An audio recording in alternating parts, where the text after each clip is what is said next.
কারণ আমি একটু কালা মানুষ, হানজালা তো খুব সুন্দর, পাগড়িও চমৎকার, আবার একেবারে টকবগে তরুণ, দেখতেও ভালো লাগতেছিল, সুরও আছে, হুঙ্কারও আছে, সবাই টকবক করে ফুটতেছিলেন। কিন্তু আমি আপনাদেরকে বলবো যে একটু কষ্ট করে আমার একটু দেখেন, তার কারণ আমি তো আর আমি না, এই চেয়ারে কারো পক্ষ থেকে বসছি, ওই আওয়াজটা যেন না আসে সাইডের থেকে, এগুলো বন্ধ করতে হবে, এগুলো বন্ধ করে। মানুষের বাচ্চা, সে নড়তেও পারে না, 2 মাস পর্যন্ত হাত তো নাড়াইতে পারে না। কেন? আমি রব, আমি জানি যে তোরে ধরার মতো লোক আছে, তোর হাত নাড়াই দেওয়ার মতো লোক আছে, তোরে খাওয়ানোর মতো লোক আছে। দাঁত হয় না বলে কেন? দাঁত হইলেই তো মায়ের দুধে কামড় দিবে। দেখছেন না ভাষা? দাঁত হয় না, দাঁত হইলে তো মায়ের দুধে কামড় দিবে। এই জন্য যখন দাঁত হয় বলে এখন খাওয়ার উপযুক্ত হয়ে গেছে, এখন আর দুধ খাওয়াইও না, এখন নিয়ে যাও। তো বলেন না সুবহানাল্লাহ। কিন্তু গাভীর যখন বাচ্চা হয়, দেখেন কথা কোন দিক চলে গেছে আমি তো জানি না, এই দিক দিয়ে চলে যাবে। গাভীর যখন বাচ্চা হয় দেখা যায় মুখের মধ্যে দাঁত, মহিষের যখন বাচ্চা হয় মুখের মধ্যে দাঁত, বকরির যখন বাচ্চা হয় মুখের মধ্যে দাঁত। কেন? বনি আদম বড় জালেম, গাভী তার স্তনের দুধ ছাড়ে না, স্তনে দুধ ভরা, কিন্তু বাছুরাই না যখন কাছে নেয় তখন গাভীর মনের মধ্যে মায়া লেগে যায়, আমার বাছুর আসছে, আমার বাচ্চা আসছে। ওই বাচ্চার মায়ায় দুধ ছেড়ে দেয়, বাচ্চাটারে দূরে বাইন্দা ওই তখন সে দুধ দোয়াইয়া পুরাটা নেয়। বাছুর তখন মার দিকে তাকাইয়া হাম্বা হাম্বা করে, মাও হাম্বা হাম্বা করে। আমি তো বুঝি না, আল্লাহ বোঝে। ও হাম্বা হাম্বা করে না, ওই বাছুর তখন বলতে থাকে মা মা মা, আমারে তুমি দুধ খাবার দিবা না? মা বলে সবর কর সবর কর, আল্লাহ আমাদেরকে বনি আদমের জন্য বানাইছে, ওরা খায়া যা থাকে তাই খাবি, না থাকলে তুই ঘাসই খা। যদি কোনো গাভীর বাচ্চা মারা যায়, ওই গাভীর দুধ কেমনে দোয়ায় আপনারা জানেননি? জানেন না? গ্রামে থাকলে জানতেন। আপনারা তো শহরের মানুষ।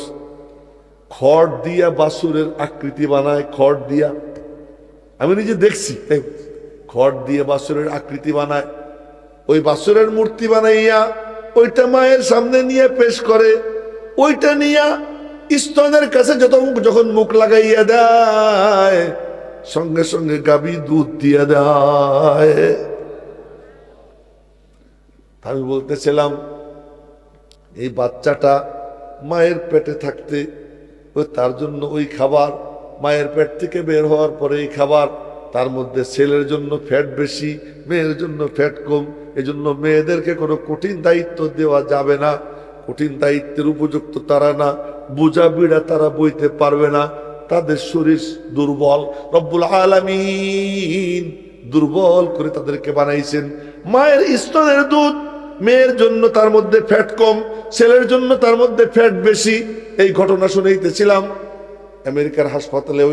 ওই নার্স করছে কি, গোসল টোসল দিয়া টাকা টুকে খায়া ওই ছেলেরে নিয়ে দিছে ওই বেটির কাছে, আর ওর মেয়ে নিয়ে দিছে ওই বেটির কাছে। এখন মার যখন হুঁশ আসছে, হুঁশ আসার পরে মেয়ে দেখে কয় কি, না তো আমার তো ছেলে হয়েছে। কেমনে বুঝলা? আমি কান্না শুনছি।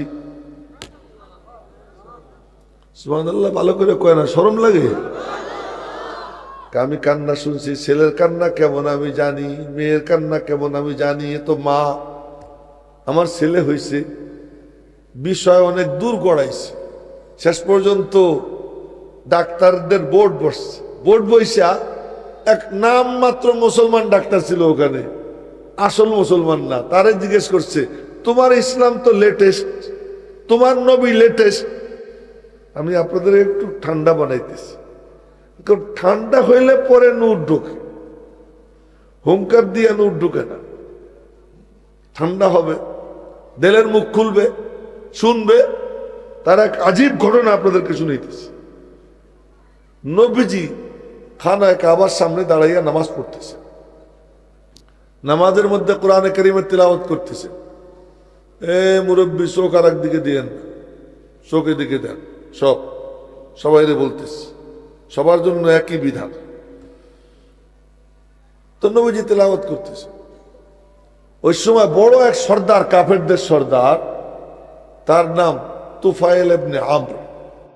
সে আসছে অনেক দূর থেকে খানায় কাবার তওয়াফ করে। তো তারা তো তওয়াফ করতো ল্যাংটা হয়ে, কাপড় পরে তওয়াফ করতো না। বলতো কি, যে কাপড় পরে বিবির সাথে মিলামেশা করে ওই কাপড় পরে কেমনে আল্লাহর ঘরের কাছে যাই, কাপড়ের কোনো দোষ আছে কম?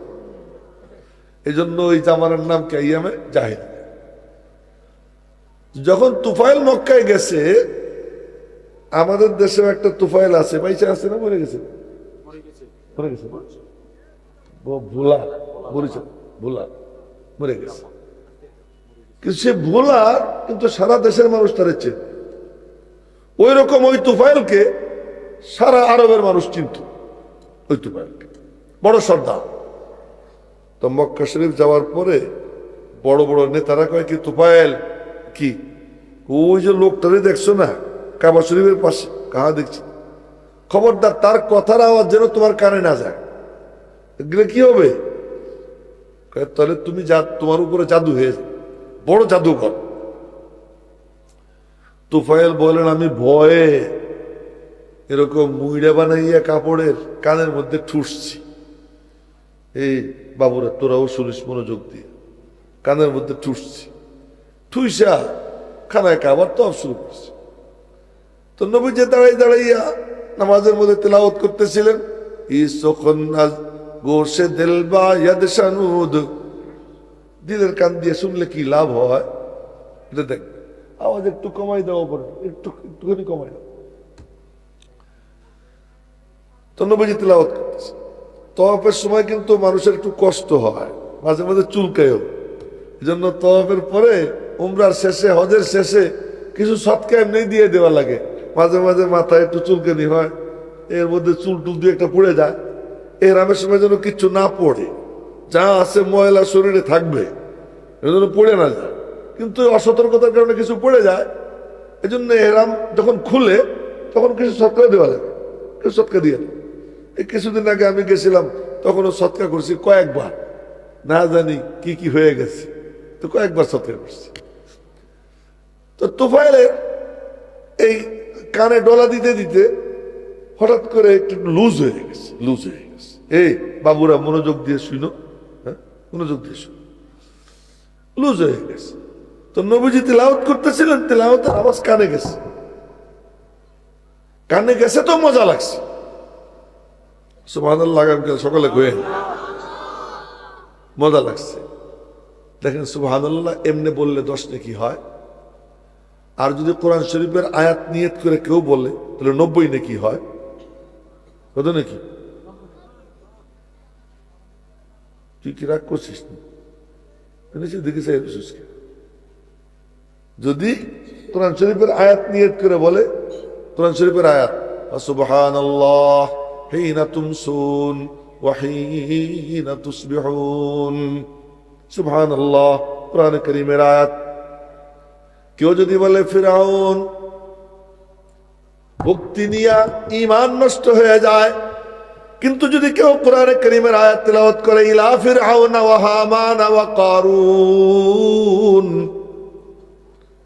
তো ফিরআউনের মধ্যে 5 অক্ষর, হামানের মধ্যে 4 অক্ষর। কয় অক্ষর? 4 অক্ষর। কারুনের মধ্যে 5 অক্ষর। 5 আর 4 9, 9 আর 5 কত? 14। 14 10 কত হয়? 124, 140, 140। ফিরআউন, হামান, কারুনের নাম যদি কেউ এমনে নেয় তো কলব পয়সে যায়। কিন্তু কোরআনে কারীমের আয়াত এই নিয়ত করে কেউ যদি তিলাওয়াত করে, ইলা ফিরআউনা ওয়া হামানা ওয়া কারুন ফাকালু সাহিরুন কাযযাব, আল্লাহ পাক তার দিলের মধ্যে নূর পয়দা করে দেয়। কেন? কোরআনে কারীমের আয়াত। এই আর একদিকে তাকাইও না, পরস্পরে গল্প করো না, এদিকে এসো, এদিকে এসো, গায়ে গায়ে মিশে বসো। হ্যাঁ, তোমাদেরকে বলছি, এদিকে এসো। দেখো, এক বালতি পানির মধ্যে পেশাব কিন্তু লাগে 1 ফোঁটা। এই পুরোটা মজলিস নষ্ট করার জন্য লোক লাগবে একজন, বেশি না। এই যে এখানে কিন্তু ফাঁক রয়েছে, ফাঁক রাখেন না, কাছে চলে আসে, আসো, কাছে চলে আসো। সব তো যুবক, তোমাকে আপনি করলে তোমরা শরম পাবা। এসো, কাছে এসো। তো বলতেছিলাম, এই মনোযোগ দিয়ে শুনতে হবে কি কইতেছি।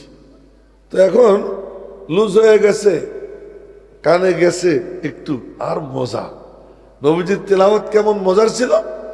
ফজরের নামাজের প্রথম রাকাতে সাধারণত নবীজি 15 পৃষ্ঠা পড়তেন। কয় পৃষ্ঠা পড়তেন? 1.25 পারা। আর আমাদের তো সুবহানাল্লাহ, যদি আজকে গতকাল ফজরের নামাজ পড়ছি নানুপুর, তো নানুপুর সারা রাত ঘুমাইনি। তো এখান থেকে 3 মাহফিল করে গেছি নানুপুর, তো সারা রাত ঘুমাইনি। ফজরের নামাজে যখন দাঁড়াইছি আর তিলাওয়াত শুরু করছে সূরা কিয়ামা। তো সূরা কিয়ামা বেশি না, মাত্র 1 পৃষ্ঠা প্লাস, অল্প।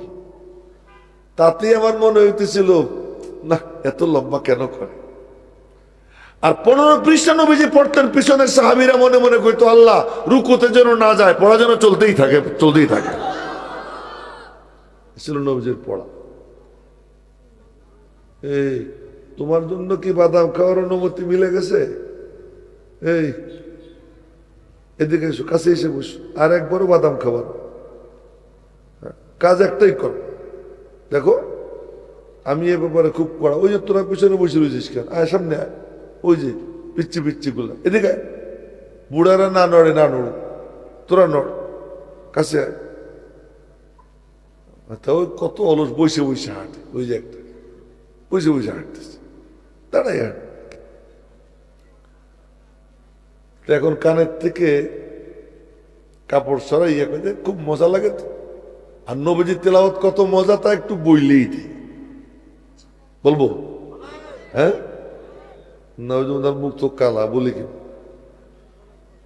আচ্ছা, ঠিক আছে। আরে যারে কইছি সে হাসি দিছে, আপনার হাসি চাই নেই, ওনারটা চাইছিলাম। আপনি তো আগের থেকে হাসতেছেন।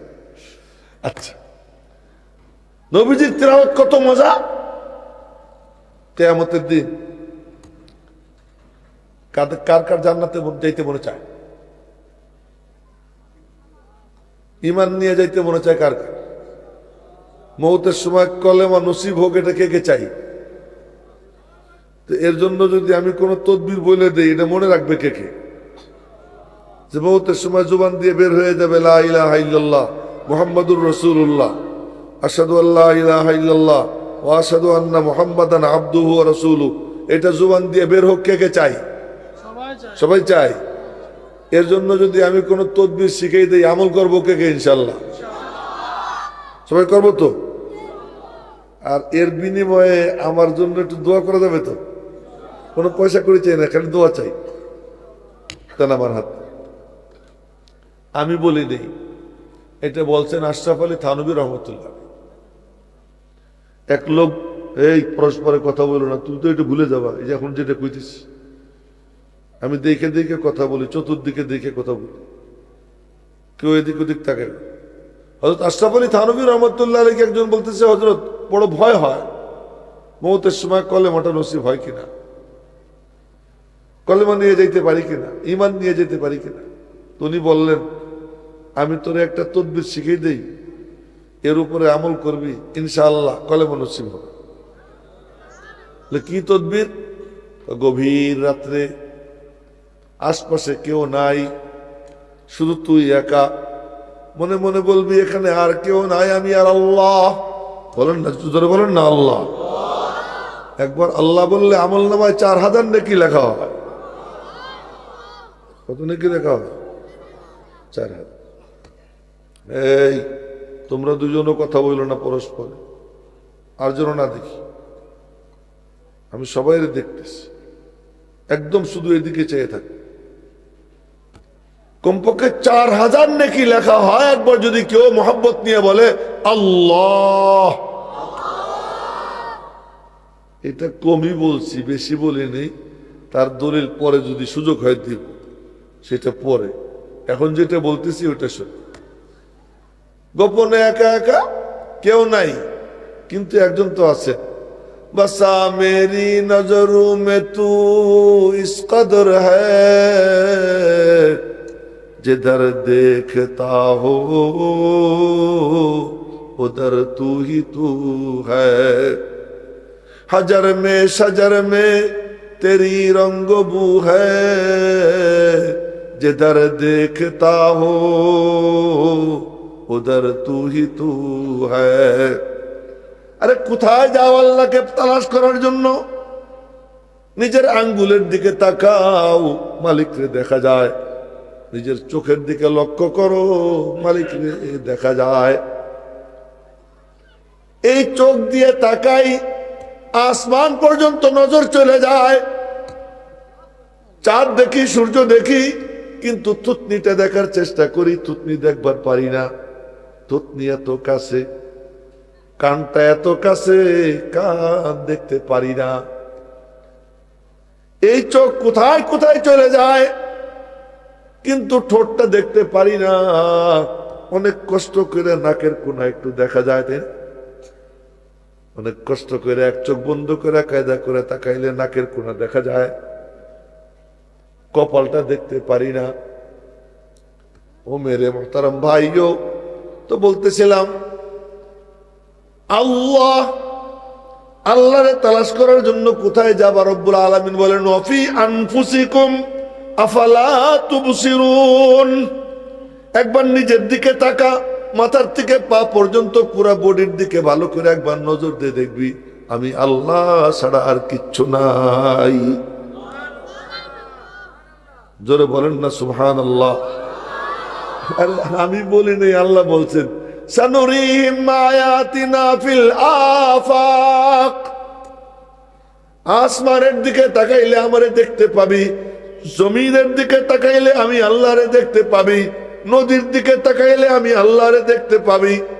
পাথরে গিয়ে বাড়ি মার, পাথর ফাইটা যায়, ওই পাথরের থেকে ঝর্ণা বের হয়। কন্যা সুবহানাল্লাহ। খালি ঝর্ণা বের হয় নাকি? পাথরে বাড়ি মারছে, ওই পাথরের মধ্যে আর একটা পাথর। এই ছেলেরা, যারা মনোযোগ দিয়ে শুনবা না, তারা এখানে বইসো না, বুঝলা?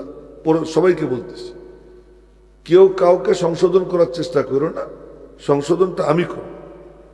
আমি দেখতেছি সবাই, আর ওই ঠিক ঠিক সে এই আমার মজলিসে কোনো ঠিক ঠিক করার দরকার, মনোযোগ দিয়ে শুধু শুনবে, বাস এতটুকুই কাম। আসমানের দিকে তাকাও, তোমার এতটুকু প্যান্ডেল, 1 2 3 4 5 6 7, 1 কাতার, 2 কাতার, 3 কাতার, 4 কাতার, 5 কাতার, 5 7 35 35 40 কোটি লাগছে এতটুকু প্যান্ডেল দাঁড় করাইতে। 1 কোটি সরে যায়, এটা নিচে হয়ে যায়। রব্বুল আলামিন বলেন আমারে দেখার জন্য কোথায় যাবি? আসমানের দিকে তাকা। আল্লাহুল্লাযী রাফা'আস সামাওয়াত বিগাইরি আমাদিন তারাউনাহা। এত বিশাল আসমান আমি আল্লাহ উঁচু করে রাখছি বিনা খুঁটিতে। আরো জোরে বলেন না সুবহানাল্লাহ। এটা বলতেছিলাম সুবহানাল্লাহ, এমনি বললে 10 নেকি হয়, কোরআনে কারীমের আয়াতের হিসাবে বললে 90 নেকি হয়। আর কেউ যদি জল্পনা কল্পনা করে, ইহুদিরা বলে আল্লাহর ছেলে আছে ওজায়ের, খ্রিস্টানরা বলে আল্লাহর ছেলে হলো ঈসা, আল্লাহ বুড়া হয়ে গেছে, তার খেদমত করা দরকার, এজন্য মারিয়ামকে আল্লাহর বিবি বানাইয়ে দিলাম, এমন জঘন্য কথা খ্রিস্টানরা বলে। আর তুমি মুমিন মুসলমান, তুমি যখন বলবা আমার মালিক নিরালা, मैं आशिक मौला हूँ मेरा इश्क निराला, जुमला जहां जिसकी तजल्ली से उजाला। আমার আল্লাহ জায়গা থেকে পাক, জামানা থেকে পাক, বডি থেকে পাক। আমার আল্লাহ তিনি পিতা হওয়া থেকে পাক, পুত্র হওয়া থেকে পাক। এমন জল্পনা কল্পনা নিয়ে কেউ যখন বলে সুবহানাল্লাহ, বলেন না, বলেন না, বলেন না। এমন জল্পনা কল্পনা নিয়ে কেউ যখন সুবহানাল্লাহ বলে তখন তার নাকি কত হয়। আরে বলে নেই, আমি কি জানতে চাইছি, আমি বলবো বলে না প্রশ্ন করছি। একটা শের আছে আরবিতে, লা শিবহা ওয়ালা মিসলা ওয়ালা কুফুয়ালি মাওলা, লা শিবহা ওয়ালা মিসলা ওয়ালা কুফুয়ালি মাওলা, লা বিলদা ওয়ালা ওয়ালিদা লা আম্মা ওয়া খালা। আল্লাহ আল্লাহর মতো নিরালা, তার মতো কোনো কিছু নাই। তিনি বডি থেকে পাক, পিতা হওয়া থেকে পাক, পুত্র হওয়া থেকে পাক, জায়গা থেকে পাক, জামানা থেকে পাক, পাক পাক পাক। এমন জল্পনা কল্পনা নিয়া কেউ যখন বলে সুবহানাল্লাহ, আমার নবীজি বলেন আসমান জমিনের ফাঁকা জায়গার অর্ধেকটা তার সুবহানাল্লাহর নেকি দিয়া ভইরা যায়। একটু এরকম জল্পনা কল্পনা নিয়ে আবার একবার বলেন না সুবহানাল্লাহ। আমি আল্লাহরে দেখবার চাও, আসমানের দিকে তাকাও, দেখো কেমনে দাঁড়াই রয়েছে, নড়ে চড়েনি, হ্যাঁ, কাঁপাকাঁপি করেনি। একটু বাতাস হইলেই তো তোমার এটা কাঁপে, বৃষ্টি হইলে ঝড় হইলে ছিঁড়ে যায়, হয় না? আমার নিজের মনে আছে এক মাহফিল না মেলা মাহফিল, তার মধ্যে কাপাসিয়াতে এক মাহফিলে আমার পরে আমার বড় হুজুর ওয়াজ করবে। তো আমি আগে গেছি ওয়াজ করতে। এই তোমরা মনোযোগ দিয়ে শুনো বাবুরা, আজকে মাশাআল্লাহ খালি যুবক আর কিশোর দেখতেছি, পিচ্চি দেখতেছি, বুড়ার সংখ্যা কম। এজন্য তুমিটা বেশি এসে যেতেছে, বুড়ার আবার রাগ করেন না। আপনাদেরকে আপনিই বল, ওদেরকে কইতেছি তুমি। হ্যাঁ, তো তোরা পলাই বসিস কে, তুই এদিকে আয়, হ্যাঁ, যাতে ভালো করে দেখা যায়। হ্যাঁ, এদিকে চাপ। তো বলতেছিলাম, তো কাপাসি ওই মাহফিলে এখন আমারে দিল বয়ান আগে, আমি কিছু আগে বয়ান করছি। বৃষ্টি কেবল শুরু হয়েছে, তা আমি সবাইরে বললাম বৃষ্টির হাদিস শুনে এলাম। বুখারী শরীফ বৃষ্টির একটা হাদিস আছে চমৎকার, এই হাদিসটা একটু শুনে এই ফলে বুখারী শরীফের সহিহ হাদিস যখন শুনানো হয় তখন ওই মজলিসের মাঝে আর রওজা পাকের মাঝখানে কোনো বেড়া থাকে না, কোনো দেয়াল থাকে না, কোনো পর্দা থাকে না। রওজা পাক থেকে ওই মজলিসের মধ্যে নূরের তাজাল্লি পড়ে। দুজন কথা কইছিস আর কবি না, পিচ্ছি আমি কিন্তু সব দেখি। আর এই কাম আর করবো না, শুধু চাইয়ে থাক, শুধু এই কাম তুমি করো। তোমরা তো এখন আমি বৃষ্টির হাদিসটা কি, নবীজি জুমার খুতবা দিচ্ছেন, এক গ্রামীণ বেদুইন বুড়া দাঁড়াইছে, ইয়া রাসূলুল্লাহ কি গরু উট মহিষ না খেয়ে মরে গেল, এরপরে পরিবার পরিজনের খাবার নাই, হালাকাল মাল ওয়াজাল ইয়াল, এগুলো হাদিসের শব্দ। মাল সামানা সব শেষ, গবাদি পশু শেষ, পরিবার পরিজনের খাবার নাই। কি হয়েছে? একটু দোয়া করেন, বৃষ্টি হইতেছে না। তো নবীজি বলছেন আল্লাহুম্মা আসকিনা। সবাই চাইয়ে দেখে এই এতটুকু একটু মেঘ হইল, এতটুকু, আর ওই মেঘ ছড়াইতে থাকে, ছড়াইতে মুহূর্তের মধ্যে, কয়েক সেকেন্ডের মধ্যে মুষলধারে বৃষ্টি শুরু হয়ে গেল। ওই যে শুরু হয়েছে আর চলতেছে, আর থামে না। আঙ্গুল ঘুরে ঘুরে দোয়া করলো, আল্লাহর কি মেহরবানি, আমি 1.5 ঘন্টার মতো বয়ান করলাম, 1.5 ঘন্টার মধ্যে আর কোনো বৃষ্টি হইল না। এটা আমার কোনো বুজুর্গি না, ওই টাইমে আল্লাহ কবুল করতে চাইছে, আমিও কয়ে ফেলেছি। ওই টাইমে আল্লাহর কবুল করার ফয়সালা ছিল, বলে ফেলেছি। আমিও আজ শেষ করে উপরে গেছি, হুজুর বয়ান শুরু করছেন, এমন ঝড় শুরু হয়েছে, প্যান্ডেল ছিঁড়া সব কিয়ামত হয়ে গেছে একেবারে, মাঠে আর কোনো মানুষ থেকে নাই। তো বলতেছিলাম এই প্যান্ডেলের এই হাল, একটু বৃষ্টি হইলে ঝড় হইলে ছিঁড়া যায়, আর এই আসমান আজ পর্যন্ত একটু কাঁপলো না, আজ পর্যন্ত কাঁপলো না।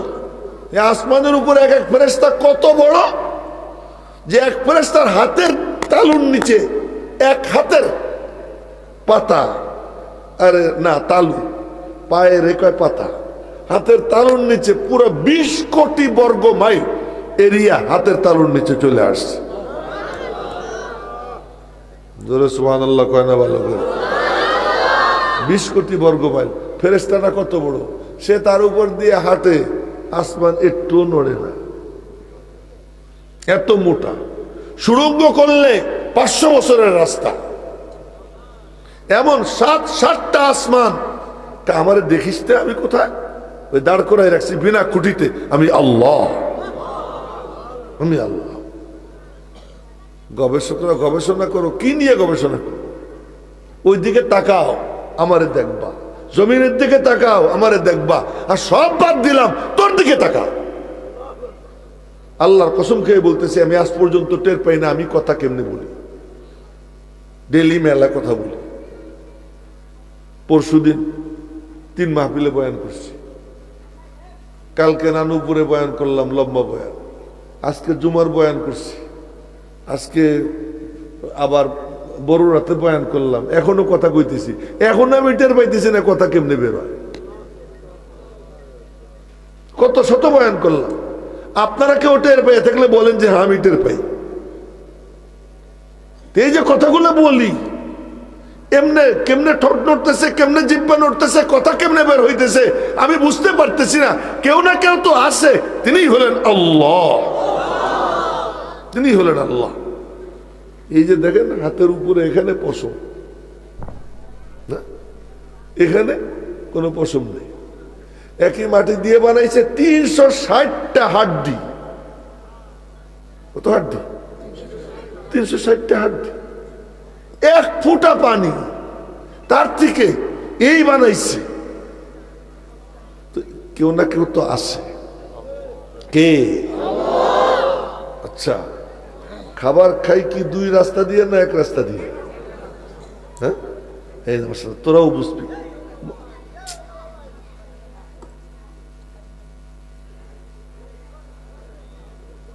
মনোযোগ দিয়ে সবাই শুনলে বাচ্চাও বুঝবে। খাবার খাই গোশত, মাছ, ভাত, পোলাও, কুরমা, যা যা খাই কয় রাস্তা দিয়ে খাই? ওখান থেকে কিছু গোশত হয়, কিছু রক্ত হয়, কিছু পানি হয়, কিছু মল হয়। বের যখন হয় 1 রাস্তা দিয়ে না 2 রাস্তা দিয়া? 1 রাস্তা। তুই কইলি কি? তুই যখন বাথরুমে যাস 1 রাস্তা দিয়ে বের হয়? হ্যাঁ, ঢুকলো 1 রাস্তা দিয়ে, বের হয় 2 রাস্তা দিয়ে। আলাদা করে দেয় কে? এখন আর একটা কথা কই, এই যে বাচ্চাগুলো মায়ের পেটে ছিল, 5 মাস পরে মায়ের পেটে আল্লাহ পাক রূহ দান করেন কোন ফেরেশতা দিয়া। কোন দেহ রূহ ছাড়া বের হয়, ওইটারে নিয়ে কেউ কোনো চিন্তা করে না, টেনশন করে না, ফেলাই দেয়। ওইটা কোনো দামই না, ওর কোনো মূল্যই নাই। কিন্তু 5 মাস পরে রূহ দেয়। রূহ দেওয়ার পরে তো তার খাবারের দরকার পড়ে। ওই খাবারটা কই থেকে আসে? যখনই মায়ের পেটে রূহ এসে যায়, মায়ের মাসিক বন্ধ হয়ে যায়। ওই মাসিক বন্ধ হয়ে যাওয়ার পরে কোথায় যায়? রক্ত তো নিয়মিত আসে। কোথায় যায়? আল্লাহ বলেন ফি যুলুমাতিন সালাস, 3টা অন্ধকার। একটা হলো পেটের অন্ধকার, আবার পেটের ভিতরে আরেকটা ময়লার পর্দার অন্ধকার, তার ভিতরে হলো বাচ্চাদানির অন্ধকার। এই 3 অন্ধকারের মধ্যে রব্বুল আলামিন তার খাবার সংগ্রহ পৌঁছাইতেছেন, সরবরাহ করতেছেন। আশ্চর্য হবেন, পৃথিবীর বাতাস আল্লাহ তাআলা নাক দিয়ে ঢুকাইয়া দেয়। নাক দিয়ে ঢুকাইয়া দেয়। কথা মনোযোগ দিয়ে না শুনলে বুঝবেন না। এই পৃথিবীর বাহিরের বাতাস কেন? বাইরে বের হয়ে যেন মইরা না যায়, বাহিরের সঙ্গে যেন একটা সম্পর্ক হয়। এই বাহিরের বাতাস তার নাক দিয়ে যায়, কিন্তু এই জুবান দিয়ে মালিকের নাম উচ্চারণ হবে। খাবার দেওয়ার দরকার, বলে খাবারটা কি? মায়ের মাসিক বন্ধ হয়ে যায়। ওই মাসিকটা এটা জমা হয় ওই ময়লার ট্যাঙ্কির থেকে, একটা নালা দিয়া নাভি দিয়ে ঢোকে। খাবার কোন দিক দিয়ে ঢোকে? এই জন্য যখন জন্ম নেয় তখন নাভি কাটে, কিছু রাইখে দিয়ে কাটে, সুতা দিয়ে বাইন্দা। এই তুই আঙ্গুল দেখতেছিস কেন? আমার দেখ, মনোযোগ দিয়ে শোন, আমি খুব কঠিন কথা কইতেছি এখন, মনোযোগ দিয়ে শুনলে বুঝলে কামে লাগবে। ওই কাইটা কিছুটা রাইখে বাকিটা কাইটে দেয়, তখনও কে করে কান্দে উঠে, বলে কান্দে কেন? আমার খাবারের সব বন্ধ করে দিল, এই জন্য কান্দে। শয়তানের চিমটিতেও কান্দে। আবার যখন ওই নারী কাটে দায়ী ধাত্রী, তখনও কান্দে, বলে কেন? আমার খাবারটা বন্ধ করে দিল। আশ্চর্য কারবার। আল্লাহ কয়ে কান্দিস না, তোর খাবারের রাস্তা একটা বন্ধ হয়েছে, আমি আল্লাহ 36টা রাস্তা চালু করে দিছি। মায়ের স্তনের মধ্যে এই পাশেও 18 রাস্তা, ওই পাশেও 18 রাস্তা। এই ভালো করে না শুনলে কিন্তু কেউ বুঝবে না। এই দুধ আবার কেমন? ছেলেদের জন্য এক পদের দুধ, মেয়েদের জন্য এক পদের দুধ। দুই দুধ একরকম না, দুই দুধ একরকম না। আবার 2 দিন পর্যন্ত মায়ের কোনো দুধ আসেই না। কেন?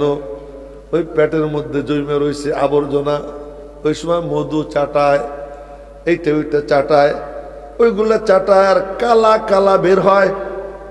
বিশ্বাস না হয় দেখো তোমরা, বাচ্চা যখন জন্ম নেয় 2 দিন পর্যন্ত কালা কালা বের হয়।